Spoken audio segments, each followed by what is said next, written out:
In OPAC what does the term keyword search refers to, यानी OPAC में keyword search जो आप करते हैं उस शब्द से आपका क्या तात्पर्य है उसकी बात करें। तो देखिए यहाँ पर नॉर्मली जब आप सर्च करते हैं वहां पर ऑपिक में साफ तौर पर लिखा रहता है कि आपको ऑथर के आधार पर ढूंढना है, टाइटल है आपका, ये सब्जेक्ट है, या उसमें नीचे कीवर्ड लिखा रहता है। तो अगर मैं ऑथर में लिखूंगा तो वो ऑथर वाली डेटाबेस में ऑथर वाले कॉलम में ढूंढता है।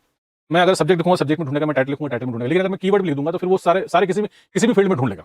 ठीक है, तो कीवर्ड बेस यहाँ पर लिखा है। कीवर्ड बेस से क्या मतलब, आप पढ़ते हैं ऑप्शन सारे दे रहे हैं, अभी तो खैर अपने पास समय है तो इसलिए आप इसको धीरे धीरे पढ़ेंगे तो अपने आप एक सही उत्तर की तरफ अपने चल जाएंगे, नहीं तो भी कम से कम एक प्रोबेबिलिटी तो यहाँ पर बनी जाती है, अपने को साफ तौर पर अंदाजा हो जाता है कि हम क्या करना चाह रहे हैं। इसके अंदर देखें, लिखा सर्चिंग बाय आईएसबीएन, लिखा आईएसबीएन नंबर से खोजें, तो कीवर्ड में लिखा हुआ है कीवर्ड सर्च में आईएसबीएन नंबर से, ठीक है, ढूंढ सकते हैं, कोई दिक्कत नहीं, अपने चीजों को ढूंढेंगे। सर्चिंग यूजिंग एनी, लिखा अच्छा कीवर्ड का मतलब एनी, किसी भी एक शब्द से ढूंढे या किसी फ्रेज या वाक्य से ढूंढे आप, फ्रॉम द टाइटल ऑथर या सब्जेक्ट, यानी कि आप टाइटल ऑथर सब्जेक्ट ढूंढे। तो ये बात मैंने अभी आपसे कही, तो ये ऑप्शन जो है आपका ये सही है, ठीक है, केवल आईएसबीएन नंबर से नहीं होगा। Searching only with in the book title, केवल टाइटल के अंदर ढूंढना, तो कीवर्ड का मतलब है किसी भी कैटेगरी में ढूंढेगा। और searching by the publication date, तो ये दो चीज, मतलब आंसर तो सही है लेकिन ये नैरो है ना, ये नैरो सर्च हो रही है। और ये क्या ब्रॉड सर्च है, ब्रॉड का मतलब ये है कि अगर कीवर्ड डाला आपने तो फिर टाइटल ऑथर सब्जेक्ट तीनों में ढूंढेगा। तो ये आंसर ये भी सही है, सारे आंसर सही है, लेकिन ये ज्यादा सही है। और हमेशा हमें एग्जाम में यही करना होता है जो ज्यादा सही होता है, क्योंकि ऐसा नहीं कि 4 आंसर दे रखे तो 4 में से 3 बिल्कुल गलत है। जो ज्यादा एप्रोप्रिएट है, ज्यादा सही है, उस विकल्प को हमें चुनना होता है। और ये काम हम जो है मल्टीपल चॉइस क्वेश्चन के अंदर हम लोग करते हैं।